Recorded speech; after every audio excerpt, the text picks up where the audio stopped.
今天我要带你们感受一把大脑被知识冲刷的爽感，一起来学习小麦收割机的工作原理。小麦收割机也被称为联合收割机，是现代农业生产中的重要工具。它集切割、脱粒、清选等多种功能于一体，极大地提高了收割的效率。然而，它的工作原理也非常复杂啊，所以请办好小板凳，认真听课啊！要是手里面能够拿个面包边啃边听，就更有感觉了。下面我们就来开始啊，先从割台开始讲起。它位于收割机的前部，作用有点像是厨房里面的剪刀。它通常由一系列交错排列的齿形刀片组成，这些刀片在高速旋转的刀轴驱动之下进行快速的往复运动，能够有效的割断小麦秆而不损伤麦粒。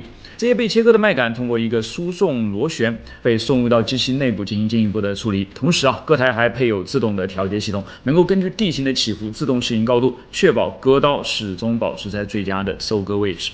接下来就来到了喂入系统啊，喂入系统的核心是一组强力的输送链条，它们负责将割下来的麦秆平稳地送入脱粒系统。这里面配备的传感器会实时监测麦秆的流量和密度，通过调节输送速度来匹配脱粒系统的处理能力，从而避免堵塞和效率下降，以适应不同的收割条件。脱粒系统有点类似于料理机里面的搅拌功能，在脱粒滚筒内部装有多个打击棒，当麦秆通过时，高速旋转的打击棒对麦穗进行冲击，使麦粒与麦穗分离，而这些脱离下来的麦粒通过凹板塞掉落到下面的分离系统。脱粒系统的设计考虑到了不同作物的特性，可以调节滚筒的速度和间隙，以适应不同品种的小麦和收割条件。当麦粒来到分离系统之后呢，它会通过转子和筛网进一步将麦粒和麦秆分离。筛网会根据粒径大小分离麦粒和较大的杂质，而风扇则会利用气流将轻质的引壳吹走。转子的高速旋转产生离心力，进一步分离麦粒和杂质。现在较为纯净的麦粒就来到了清选系统了。在清选系统当中，风扇和振动筛起到了重要作用。风扇通过气流将轻质杂质给吹走，而振动筛则进一步筛选麦粒，确保只有干净的麦粒能够进入到储粮箱。这个过程类似于在厨房当中使用筛子来筛面粉，将杂质去除。清选系统的设计允许调节风扇的速度和筛网的倾斜角度，以适应不同的收割条件和作物类型。清选之后的麦粒被送入到储粮箱当中，这就相当于将处理好的食材呢放入到我们的储物柜当中去储存了。不同系列收割机的储粮箱设计有所不同啊，有的是用于不停收割，能够在100秒内清空13吨的谷物，极大的提高了收割的效率。储粮箱还配备有重量传感器，可以实时监测谷物的重量，帮助农民了解收割的进度。在收割过程当中，难免还会有一些没有完全分离的谷物，尾穗处理系统会对这些谷物进行再处理，通常包括再次脱粒和清选的过程，确保每一粒谷物都被有效收集。当储粮箱满了，就需要将谷物卸载到拖车上。卸粮系统就像是一个大漏斗，通过螺旋输送器将谷物快速卸载，同时通过调节方向，确保谷物能够准确倒入拖车。卸粮系统的设计允许在不停止收割期的情况下进行卸粮，大大提高了作业效率。为了确保在各种条件下都能够高效工作，小麦收割机配备了联合收割机顾问自动化技术，摄像头和传感器时刻监控谷物质量、机器负载等情况，就像智能助手一样，确保整个收割过程顺利进行。自动化技术还包括了GPS 导航和自动驾驶功能，能够确保收割机沿着最佳路径行驶，减少重复作业和遗漏。最后剩下的麦秆需要处理吗？切碎和抛洒系统将麦秆切碎并均匀地抛洒在田间，就像厨房里面的垃圾处理器一样。它的设计允许调节切碎的长度和抛洒的范围，以适应不同的土壤管理需求。均匀分布在田间的麦秆碎还有助于土壤的保水和增肥。好了，怎么样？冲洗过后，你的大脑记住了哪个点呢？箭在射出去之后，并不是笔直着前进的，而是会像在水中游动的鱼一样摆动着前进。这是怎么回事呢？前段时间我买了一个玩具中很专业、专业中很炸拉的弓箭回家玩，在面对5米前的靶心时，几乎就从来没有失手过，全都射在了0环开外。为了搞清楚究竟是什么原因让我的手气变这么差，我用慢镜头拍下了弓箭射出的那一瞬间的画面，然后就搞清楚了，原来是箭碰到了弓，弹离了原本的方向。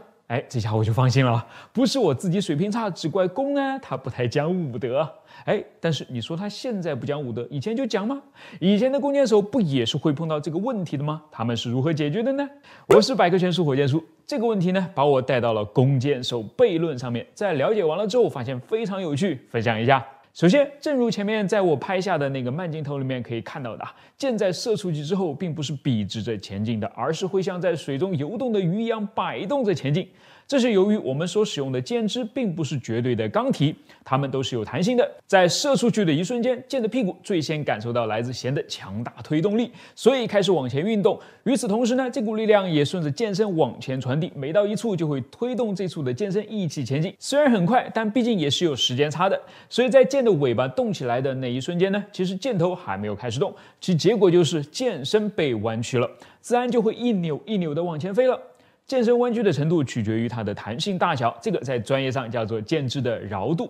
熟练的弓箭手在了解了自己所使用的箭的桡度弓的拉力之后，是可以凭手法使发射出去的箭利用左右的摆动，完美绕过前面挡着它的弓的，就像这个视频里面的一样。所以手法就很重要啦。简单来说呢，如果你是用右手除大拇指以外的其他几根指头来拉弦的话，记得要把箭放在弓的左侧；如果是用右手大拇指拉弦的话，那就得把箭放在弓的右侧。当然，如果你是个左撇子的话，那就把刚才我说的那一套镜像一下就可以了。为什么要这么做呢？因为使箭左右震动的主要原因呢，来自于弦在释放时传递给它的力量的方向。当我们用右手除大拇指的其余手指勾着弦释放时，在摩擦的作用下，弦会稍微偏左向前弹出去，于是给箭尾的力也是偏左的，这就把箭头扭向了右边，使接下来的箭身全程都不会插到弓上面去。想象一下，如果这个时候箭头位于弓的右边的话，会带来怎样的结果呢？箭在飞出去时，全程都会插到弓上面，能射准就怪了。但电视剧里面百步穿杨的高手们不都是这样拉弓的吗？这个并不奇怪毕竟在影视作品当中，浑身上下都被子弹打成马蜂窝之后，不是还能对着镜头撂下狠话吗？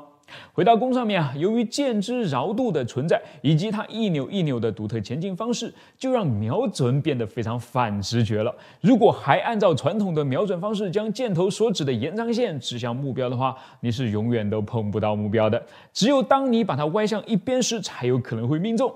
具体来说是要把箭身上的两个波节点的连线方向对准目标才行。波节指的是当箭身左右震动时，它上面那两个始终不会发生移动的点。很显然它们的连线方向肯定是跟箭头的指向方向是不一样的。好了，最后就落到关键问题了，怎么才能找到波节点的连线方向呢？有句话你肯定听说过，熟能生巧，凭感觉多练呗。我是火箭叔，关注我，把不一样的科学知识讲给你听。挖掘机，我曾经思考过一个挺愚蠢的问题，当然是关于它的液压臂的。故事是这么开始的都知道帕斯卡定律吧？就是在初中的时候我们都会学到的关于流体静力学的定律。在座的还有几个人记得，请跟我一起回忆一下讲的就是当我们对液体的某一个部分施加一个压强之后呢，这部分增加的压强会瞬间传遍液体的每一个地方。还是举一个例子最直观这里有两个针筒被中间的软管连接着，里面已经被我装上了水。当我把其中一个针筒的活塞往里面推的时候，就等于是对针筒里面的水增加了一定的压强，而这部分增加的压强会立马被水给传了出去，作用到另一边的活塞上了，结果就是它被顶了出去。如果要用公式来表示的话，就是 P1 等于 P2。好，这个就是我们现在生活当中遇到的各种各样的液压设备的基础了，可以把运动有效的传递出去。同时不光可以传递，还可以加油添醋一番。这个怎么说呢？我们还是来看一个例子这里又有两个针筒，不过大小却不一样。如果我把这个小的交到儿子手上，我能用自己手上的大活塞把他那边的小活塞给推出去吗？很显然掰手腕我能轻松拿下，但是我的大活塞却怎么都推不动他的小活塞，而他的小活塞却能够很轻松的把我使出浑身力气压紧的大活塞给推出来。这到底是为什么呢？其实答案并不神秘，大家也应该还能够回忆起来。压强的公式是什么？ P 等于 F 除以 S， 也就是压力除以受力面积。那么让我们把一开始那个帕斯卡定律里面的公式替换一下，就可以变成 F1 除以 S1 等于 F2 除以 S2， 看出来了吧？如果受力的面积越大，相应的受到的压力也就越大，而且它变大的比例正好是等于受力面积变大的比例的。也就是说，如果我用一个面积是1的活塞推动一个面积是100的活塞的话，是可以将使出的力翻上100倍的。难怪小活塞的直径是 9.2 毫米，大活塞的直径是 19.4 毫米，面积就是小活塞的 5.6 倍。不会吧，我连这小子力气的 5.6 倍都没有吗？不说这个了，你猜我想到了啥？想到了，如果我用这么一个小活塞来推动挖掘机上面的液压杆的话，有没有可能呢？先看我需要调查哪些数据啊？挖掘机液压杆里面的活塞面积。对了，挖掘机上面有好几个液压杆，选哪个呢？就选看起来最厉害的，能够拉动斗杆的那根液压杆吧。至于它详细的活塞面积，我实在是拿不准，就暂且根据图片和视频资料估计一个啊。如果你恰好是专业人士，麻烦指出我说的太离谱的地方哦。那么就给它一个120毫米的直径吧，面积算下来就是11304平方毫米。好了，第二个要知道的数据是我的小活塞的面积，这个我是准确知道的，52.8平方毫米。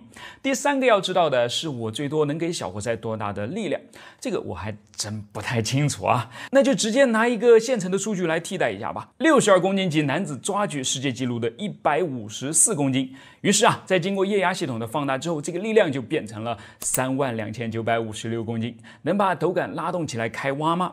我随便选了 CAT 的一台挖掘机作为 PK 对象，查到它的斗杆的挖掘力是107千牛，换成公斤的话，大约就是10700公斤。所以世界抓举冠军的确是可以用我提供给他的这个小针筒，毫不费力的徒手就让挖掘机工作起来喽，太不可思议了。好了，动是动起来了，如果我还想让它动的范围更大一些，就需要把液压杆推出来更多一些，对吧？我们来算算啊，想要把斗杆上的液压杆推出来1米长，我手上的这个针筒需要有多长呢？也就是小活塞的油缸需要有多长？214米。我的天啊，这个算算就可以啊！我已经彻底放弃要去做这个实验的想法了。那么我最后的疑问就是啊，既然用小活塞推动大活塞在挖掘机里面根本就行不通，那它又是如何来利用液压的呢？原来这里面的核心就是液压泵了，一个能把液体加压后送到液压杆活塞缸里面的东西。来看看它是怎么工作的。当然这只是几种液压泵里面的其中一种，只不过在挖掘机里面更常见而已。这种液压泵的名字叫做注塞泵，在它的内部装着很多可以旋转的活塞和油缸，然后由一个斜盘来控制这些旋转的活塞与油缸到底是沿着一个垂直的角度来旋转呢，还是沿着一个倾斜的角度来旋转。我们可以看得出来啊，当斜盘由垂直变倾斜的时候，活塞在油缸里面的行程也在发生变化，随着旋转它就会从一边把油液吸进来，再从另外一边把油液给压出去，实现增压的作用。经过加压的油液被控制模块分配后，就会进入到液压杆活塞的后面或者是前面，把它推出或者是拉回来了。的确是比我手动要省事不少啊！但就在我觉得我的好奇心已经释放的差不多的时候，我居然又挖到了一个宝贝。原来驱动挖掘机履带运动的不是我理所当然认为的柴油机或者是汽油机，而是液压马达。就是把刚才我说到的液压泵反过来一下，不是先让马达转起来挤压油液，而是把高压油液挤进活塞，让液体的压力能释放成活塞的动能，进而推动斜盘旋转起来了。我看似没有用的知识又一次得到了充盈。所以记住啊，为什么挖掘机那么厉害？因为人家有2个心脏，一个柴油心脏和一个液压心脏，能不给力吗？我是火箭叔，关注我，把有趣的科学故事讲给你听。这是一块内存条，上面是内存芯片，芯片里面是数以亿计的晶体管，由光刻机在半导体硅晶片上加工而成，用3个字来形容就是高精尖。同样，载人登月，人类科技水平的天花板也能够匹配高精尖吧？但说出来你可能不信，阿波罗飞船上面的内存条是按照织毛衣的工艺生产出来的。为什么呢？因为它就是一件毛衣。我是百科全书火箭叔，今天就让我们详细的来了解一下这件不可思议的毛衣。当然，它的正确全称应该叫做铁阳体磁芯存储器。由一系列的导线和类似于甜甜圈的铁芯组成，作为早期电脑里面的 RAM 和 ROM， 也就是随机内存和只读内存，在阿波罗的飞行控制电脑里面发挥了极其重要的作用。所以接下来我们就看看它到底是怎么工作的。把很多个磁芯以45度角斜着排成间隔相当的阵列后，用水平和垂直的导线从中间穿过去，让每一个磁芯正好落在每一个交叉点上。磁芯用来储存信息，交叉点用来记录位置，非常像是一个快递柜。只不过这个磁芯快递柜的每一个柜子，也就是磁芯里面只能装1个比特的信息，要么是0，要么是1，就像这样。计算机在读取之后就能够执行指定的操作了。但你肯定想问啊，怎么把0或者1存到磁芯当中，又是怎么把存到其中的0和1读取出来的呢？首先我们会用到电磁感应。在穿过磁芯的导线里面通电之后，磁芯就会产生感应磁场了，并且磁场的方向由电流的方向决定。这个呢，我们可以用右手的安培定则来判断。假设磁芯当中的磁场方向顺时针旋转时，代表它记录的是1的话，那么反过来，磁场方向逆时针旋转时，它储存的就是0了。0和1之间的切换呢，可以由电流的方向决定，不过还要再加上电流强度。它叫做磁滞现象，只有当导线里面的电流强度达到了一定的阈值之后，原本感应磁场的方向才会发生改变。我们假设这个阈值是1的话，那么只在一根导线里面通上0.5的电量是不会对原本的磁场方向产生任何影响的。这就是为什么要用水平和垂直2根导线来穿过磁芯了。每根导线里面只有0.5份的电量，单独一条流过没有任何作用，只有在2根通电的导线都穿过的那个磁芯上改变才能够发生。当计算机需要读取储存在某个位置的信息时，它会向那个坐标位置的 X 和 Y 导线送去电流。比方说 X3 和 Y2， 虽然整条 X3 和 Y2 导线上的磁芯都会有电流经过，但是只有 X3、Y2 这一个位置上面的磁芯被2条通电的导线同时穿过，所以电流的强度才能够达到可以翻转它的阈值。但翻不翻取决于它原来的状态。假如它储存的信息就是0，也就是磁场方向原本就是逆时针的话，它恰好就跟电流产生的磁场方向是一致的，所以磁场根本就不会发生翻转。而如果它原本储存的是1，也就是磁场方向是顺时针的话，那么就跟感应出来的新的逆时针的磁场方向相反了，于是翻转产生。同时很重要的一点一个相应的脉冲信号也就产生了出来。这就是磁芯储存器里面贯穿所有磁芯的第3根导线的作用了，它叫做感应线，记录下这个脉冲信号并告诉计算机。所以对计算机而言，如果在 X3、Y2 位置没有收到脉冲信号，那么这里就存着0；如果收到了脉冲信号，这里就存着1。终于绕了这么一大圈，计算机读取到了它想要的数据。如果你还没有被绕晕的话，应该也了解了这部分的内容，它叫做读取周期。后面接着写入周期，它要么是写入新的数据，要么就是将旧的数据放回去。写入新的数据我可以理解，但为什么非要把旧的数据再放回去呢？难道它就像是图书馆书架上面的书一样，只有一本取走就消失了吗？还真是的我们来回顾一下刚才读取数据的过程。尽管计算机读到了1，但却是将储存着1的这个磁芯翻转成0之后读出来的。所以你可以想见当计算机把整个磁芯存储器里面的数据读取完一遍之后，所有的磁芯都变成了0。这便是它非常有特色的破坏式读取方式了，可谓是真月后即焚呐。所以为了再次读取，就必须要马上把数据还回去才行。怎么做呢？很简单直接将 X、Y 2根导线里面的电流方向反向就好了，0马上就翻成1了。等等，不对那些原本就该是0的磁芯该怎么办呢？它们也会被一起翻到1岂不全错了？这就来到了第4根导线了，它叫做抑制线，会在反向 XY 电流流过原本储存着0的磁芯时，释放出电流来进行综合，从而消除 XY 导线带来的影响，使该磁芯继续停留在0的状态。当然，有些储存器里面呢是看不到这第4根导线的，因为它跟第3根，也就是感应线合并在一起了。好了，这就是那个把人类送上了月球的飞行器里面装着的 RAM 存储器了。它里面一共有917504个小小的铁环，被分成2个独立的系统，靠大量心灵手巧的女工像织毛衣那样编到一起，叹为观止又难以想象。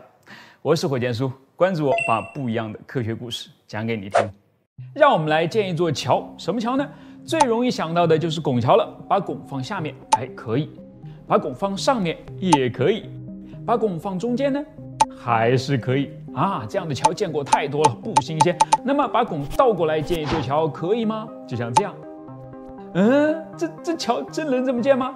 还真能你看国外有里奥科罗拉多大桥的先例，国内也有网红的淘金大桥，他们都这么建了，而且一立在那儿就是好几十年，坚固得很呢。我是百科全书火箭叔，今天我们就从科学的角度来看一看，为什么倒过来的拱桥其实跟正着的拱桥一样合理。桥梁本质上是一种复杂的受力结构，从功能上可以把它分成直接承受活载的桥面系和承受主要横载加活载的承重结构2个部分。这里呢出现了3个相对专业的术语，我们来简单解释一下。桥面系这3个字当中，既然桥面2个字就占了2/3，那当然桥面必须是这里的主角了。它指的是桥梁当中会第一时间感受到来自于通过它的人跟车的力量的那一部分，包括跟这些通过的物体有直接接触的桥面以及相应的辅助设施了。横载指的是存在确定、位置确定、大小确定的载荷，放在桥上面呢，就是指桥在把别的东西托起来之前，必须要把自己先托起来的那部分自身的载荷了。那活载的概念就正好跟它相反了，存在不确定，位置不确定，大小也不确定，比如通过车辆的多少、大小、速度等等，以及风雨雪带来的影响。好了，知道这些概念之后呢，我们继续。既然几乎所有的横载和活载最终都会传递到承重结构那边，那它自然就是桥梁当中最重要的存在了。我们之所以能够见到那么多的拱桥，就是因为拱这个东西是一个非常优秀的承重结构，它能够将桥面所受的力以轴向的方向传递分布出去，从而令自己坚挺无比。下面我们就通过几个小动画来看看它究竟是怎么工作的。先看把拱放在下面的情况，此时呢，桥面通过立柱来跟桥拱连接，也通过立柱来将它受到的压力传递到桥拱上。我们在桥面上放上一辆绝对已经超载了的油罐车，你看它已经把桥面都压弯了，压弯的桥面于是对立柱就产生了一个向下的压力，这个压力一路传递到拱的顶上，到了这里，垂直向下的力开始兵分2路，沿着拱形的轴向向左右两边进发，直到来到了拱的2个端点，分解成水平和垂直的2个力。垂直力帮拱更好的插入到大地里，这是好事，应该算是吧。水平力让拱向两边分开，这个就不太好了。要是上面的压力太大，岂不直接就把拱给掰直了吗？所以只能靠拱下面坚固的岩石把它向里面挤过去，来抵消掉这种水平的推力。让我们给这2块岩石点个赞。好了，再来看看拱在上面的情况。此时桥面通过吊杆来跟桥拱连接，也通过吊杆来将它受到的压力传递到桥拱上，比如也是来自于这辆超载的油罐车的压力。于是桥面的压力通过吊杆变成了桥拱的拉力，这个拉力同样也兵分2路，沿着轴向向下传递，到了端点又变成水平的推力和垂直的压力了。我们继续来感谢两边的岩石带来的不讨之恩。好了，这就是我们常见的拱桥其实后一种呢，应该叫做悬索桥的抗力之道了。那么把拱倒过来也是这么有道理吗？我们接着来看看此时桥面通过立柱压在反过来的拱的肚子上，当同样一辆油罐车把桥面向下压时，立柱把这个压力传递到拱上，于是这个力又被分了出去，一左一右沿着拱的轴向向上跑，去看看这次还有没有救命的岩石了。来到端点的压力也被分成水平和垂直2个方向，垂直的依然是向下，但是水平的却由原来的向外推变成了向内拉了。为了不让桥拱被拉断，两边的岩石又被赋予了立式的使命。当然，他们这次也要由推改拉，平衡掉桥拱两端向内的拉力了。实际上，这种由桥两边不管是岩石还是混凝土块来为桥拱和悬索提供推力或是拉力的情况叫做外锚。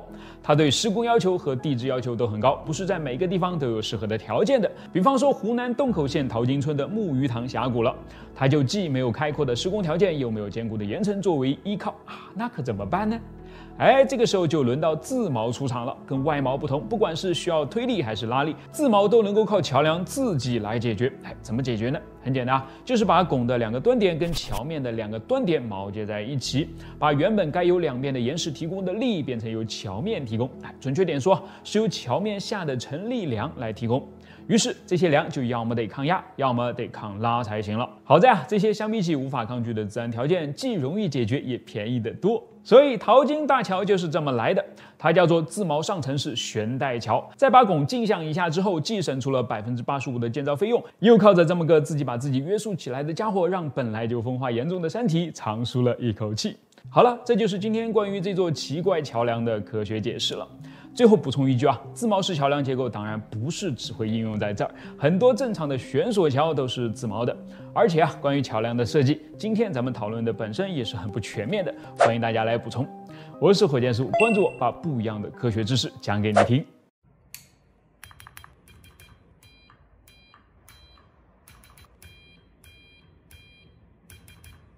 这是一串摩尔斯电码，它们组合在一起代表3个字母 SOS。国际通用海难救援信号，或者说是国际救援信号也行，因为任何时候只要你发出这个信号，就代表你一定是遇上麻烦了。但你有没有想过为什么要用这3个字母呢？哎，我再来打一遍，你再仔细看看，看能不能悟出点什么。好了，如果你已经有了答案，请把它打在弹幕上，稍后可以得到验证。我是百科全书火箭叔，今天我们来了解一下神秘的摩尔斯电码。1830年代，画家塞缪尔·摩尔斯受到拉菲特侯爵的委托，离开家中的妻子，前去给他绘制肖像。但就在他还没有来得及完成这项任务时，却收到了一封从马背上送来的家书。信中写道，妻子病重，很有可能将不久于人世。于是摩尔斯马上启程往家赶，但不幸的是，当他到达的时候，还是太晚了。他的妻子不仅已经死去，而且甚至都已经被埋葬了。没有见到爱妻最后一面的摩尔斯非常沮丧，并且也对信息传输的效率之低感到气愤不已。于是决心设计一种全新的信息传输方式，能够用上当时速度最快的无线电技术。然后我们熟知的摩尔斯电码就诞生了。它用一短一长两种脉冲信号来定义信息，短的表示点，长的表示华。点和华的不同组合则对应着26个英文字母和10个阿拉伯数字，因此几乎可以传递任何复杂的信息，比如黑洞里面的量子数据。Translate the data into Morse and feed it to me. Dash.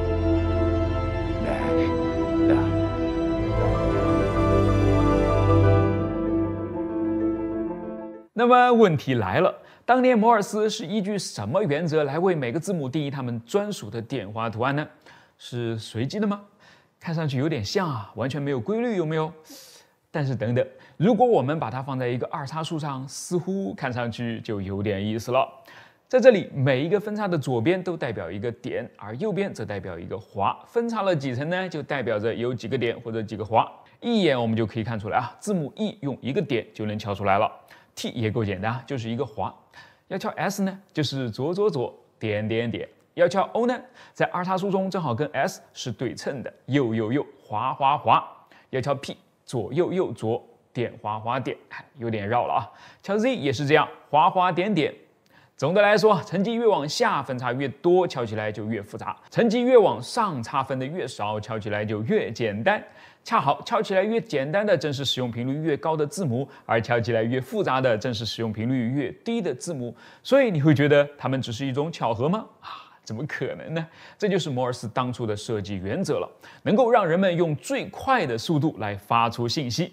所以回到 SOS 上面，他们之所以是 SOS， 既不是很多传说中说的 Save Our Souls 救救我们的命的英文首字母，也不是 Save Our Ship 救救我们的船的意思，而纯粹只是因为它们简单。但又不至于简单到容易产生歧义，比如一个点一个划 ET， 外星人吗？当然，如今我们有了卫星通讯、光纤宽带、WiFi、5G， 摩尔斯电码早就淡出了人们的视线。但有的时候掌握了它，能够让你在关键时刻实施降维打击。2010年，乔斯 S 佩奇奥上校，后面我们就把它简称为上校，正在准备营救被哥伦比亚革命武装力量简称 FARC 俘虏的大约500名人质。这些人质被严密监护并分布很广，所以硬来和偷袭都不现实。唯一的办法就是给他们创造条件，让他们自己逃跑。但如何才能只让他们知道有这样的计划，而监护他们的武装分子却不知道呢？上校想到了摩尔斯电码，因为这些人质大多受过良好的教育，是有很大的可能能够理解摩尔斯电码所传递的信息的，而武装分子嘛，则恰恰相反了。但明目张胆地发送摩尔斯电码显然也不可以，那怎么办呢？整个故事当中最高潮的部分来了，上校找来了哥伦比亚最优秀的一些广告策划人和音乐制作人，写了一首流行歌曲，然后把一段摩尔斯电码的信息编码后织入其中。这首歌叫做 Better Days 美好的日子，通过130多个电台播放，有300多万人都听到了，并且在 FARC 控制的农村地区还很受欢迎呢。当美好的日子的歌声在丛林当中回荡的时候，其中包含的19人获救，你是下一个不要失去希望的摩尔斯电码信息，也传进了人质的耳朵当中。上校的计划成功了。我放一段带有编码的音乐给你听听，看看你是否也能够听出隐藏在这背后的滴滴滴滴滴。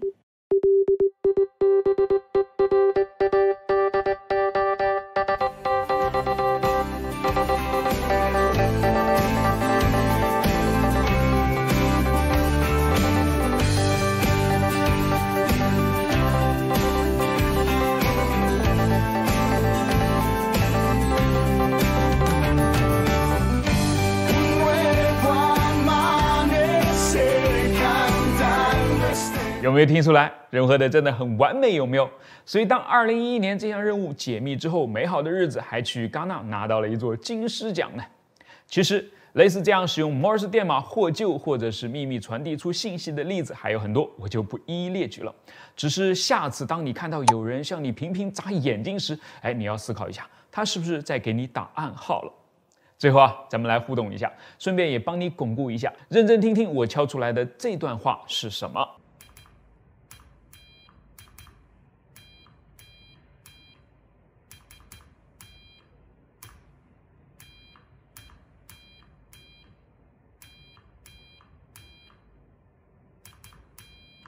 如果你已经听出来了的话，就把它写在评论区里面吧。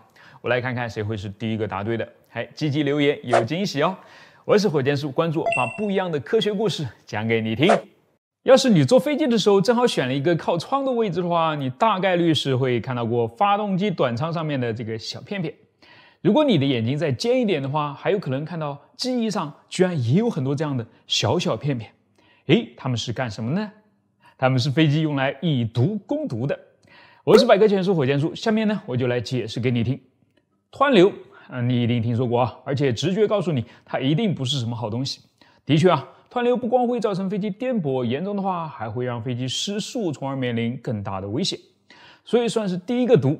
那么这个毒到底是怎么产生的呢？这个就要涉及到一点最基础的流体力学了。我尽量简单点来讲。首先水是流体，蜂蜜是流体，空气也是流体，只是它们的粘性不同罢了。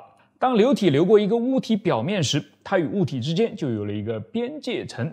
在这个边界层之内，越靠近物体表面的部分，由于跟物体粘得越紧，所以速度就被扯得越慢；而越远离物体表面的部分呢，则受到的影响越小，越能够保持原本的流速。流过机翼表面的空气也会产生出这样一个边界层。理想情况下它应该是紧贴着机翼表面的，从入口顺利的流到出口。我们当然也是希望这样的，因为这就可以让机翼的整个表面全都被空气所覆盖着，于是襟翼也就能够操纵流过它的空气来控制飞机做出各种各样的姿态了。但现实却是这个边界层并不总是贴着机翼的，在某些情况下它是会脱离机翼表面的，比如机翼和气流方向之间的夹角过大时。为什么会这样呢？我们来举一个形象的例子两个选手来掰手腕， A 选手是边界层，他总是想要脱离机翼表面去享受自由的空气。B 选手呢是边界层上方的气流，他总是想要将边界层牢牢地压在下面，这样他就不用去做边界层了。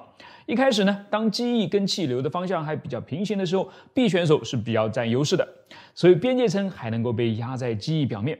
但是随着机翼的倾角越来越大， A 选手反抗的力气也就越来越大了，直到迎来了一个临界点，他就呼的一下压倒了 B， 飞走了。这种情况叫做边界层脱离，这个临界点就叫做脱离点，而造成的结果就是机翼表面的湍流了。请问是谁在给 A 选手提供反抗的力气呢？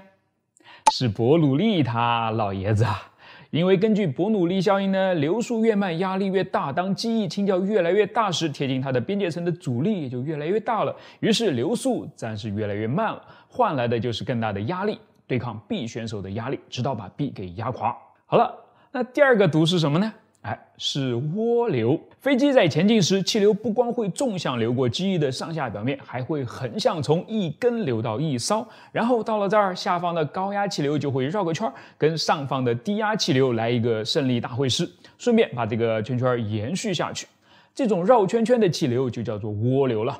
其实它也是湍流的一种，但特征太过明显，就叫它涡流吧。翼梢上面的涡流会产生诱导阻力，像一双手一样在后面拽着飞机，使其飞得更慢，还烧油更多。你说算不算毒呢？要解这个毒工程师们用上了翼尖小翼，就是那个我们经常也会看到的上翘的飞机机翼尖端了。我之前做了一个相关的视频，要是你还没有看过的话，一会儿可以去看看而要解第一个毒，工程师们则直接想到了第二个毒。既然湍流是边界层分离造成的，那想办法不让它分离不就好了吗？分离是因为边界层里面的空气全跑光光了，那我能不能在你一边跑的同时一边往里面补充呢？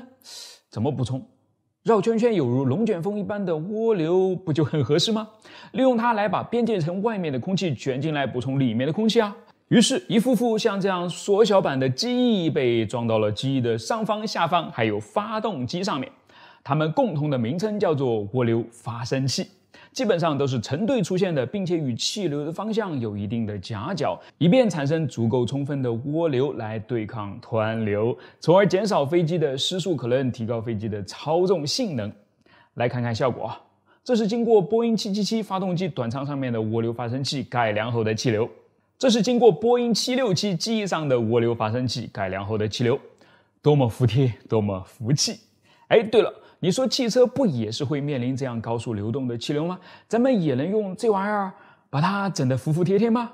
可以啊，不光 F1 已经用上了，一些高性能的跑车和轿车上也都用上了，甚至连卡车都要来跟风了。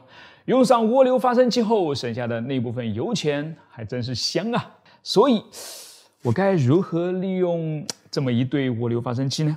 把它们装到头顶上，然后下次社区办运动会的时候勇夺短跑第一吗？还是干脆你来帮我出出主意吧？我是火箭叔，关注我，记得留言来告诉我你的好点子哦。北京到广州坐飞机3个多小时，上海到武汉坐高铁要4个多小时，成都到西安开车差不多10个小时，能不能再快一点呢？可以的，也许超级高铁可以帮到你。我是火箭叔，今天我们来讲一讲超级高铁。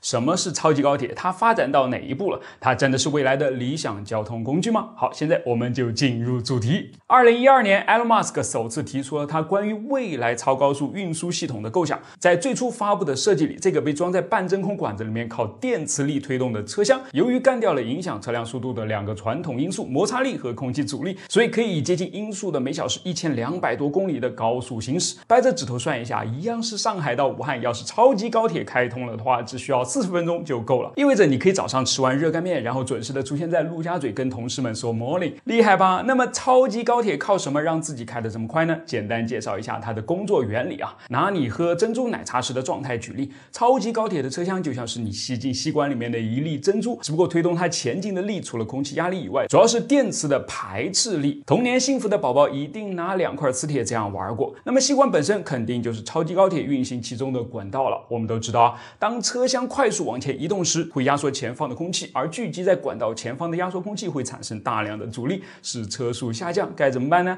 把管道抽成真空行不行啊？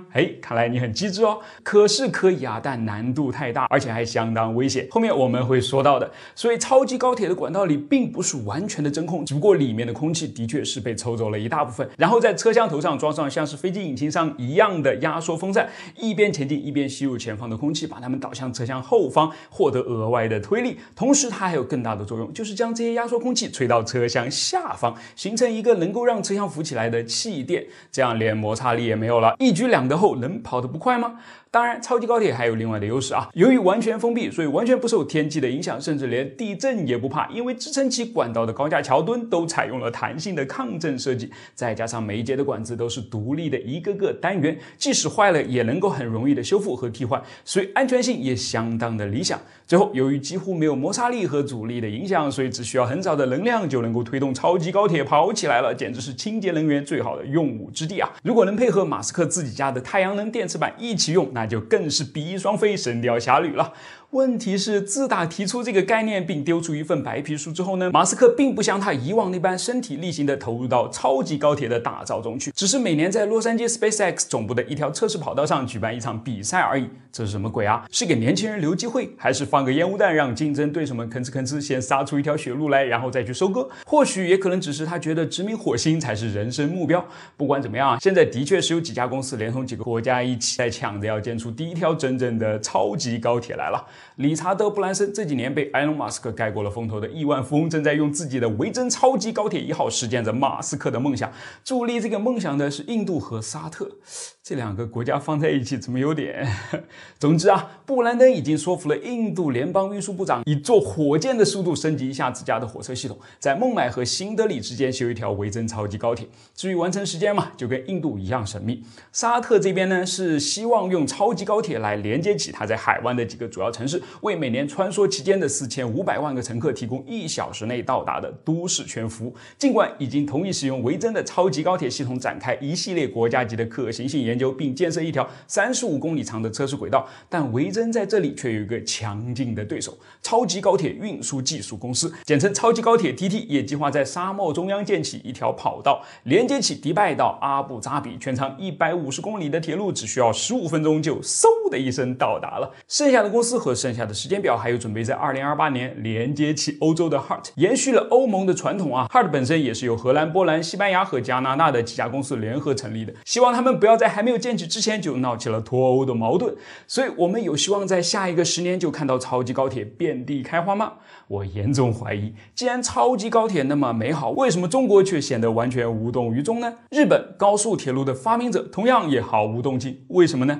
冷静下来仔细分析之后呢，我们其实可以看到超级高铁的美好几乎都是在纸面上的。作为一个交通运输工具，能够既快速又经济的把乘客或者货物从 A 地运到 B 地，才能够产生出价值。而根据一份资料显示来计算，超级高铁的载客量大约是每小时1120人次。比较起来啊，空客 A320 目前最流行的载体客机每小时的载客量大约是2472人次，而我们的 CRH380AL 一次可以载客1066人。如果在高峰时刻，比如春运的话，每小时载客量能够超过12000人次。超级高铁怎么比？另外，从车辆本身来说啊，不用装在管子里面的磁悬浮本来就已经有了，而且还在越来越快，为什么还非要造个管子把它们放在里面跑呢？